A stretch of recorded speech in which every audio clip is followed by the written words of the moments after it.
যে মহান আল্লাহ পাক একটা মসজিদের উদ্বোধনী সভাতে তার শুভা আরম্ভে আল্লাহ তাবারক ওয়া তাআলা মাগরিবের নামাজের পরে সেই নতুন নির্মাণ মসজিদে আমাদেরকে বসার এবং আমাদেরকে শোনার, আজ থেকে আমাদের মসজিদের নামাজ চালু। আল্লাহ রাব্বুল ইজ্জাত বসুন গো, ভিতরে বসুন। তাই আমরা সর্বপ্রথমে সর্বাগ্যে মহান আল্লাহ তাবারক ওয়া তাআলা শুকরিয়া আদায় করব। মাশাআল্লাহ, খুব সুন্দর সাজিয়েছে। মিলাদ চলছে আমাদের মসজিদে, আজ থেকে আমাদের নামাজ চালু।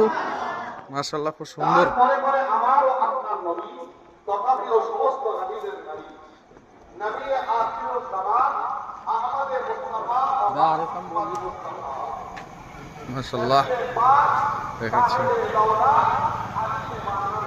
মসজিদের লোকেশন হচ্ছে, আপনারা বিরুলি বাগানিপাড়া চলে আসবেন, মিঠির দোকান MAR পয়েন্টেই, মানে এখানে চলে এলেই দেখতে পারবেন। দেখাচ্ছি আপনাদেরকে, এখানে রান্না চলছে, সামান্য খাওয়া দাওয়ার আয়োজন করা হয়েছে, খিচুড়ি চলছে। মাশাআল্লাহ, আমাদের বাবুজি যিনার হাতে আমরা দীর্ঘদিন ধরে আমরা খেয়ে আসছি, সব বসে আছে।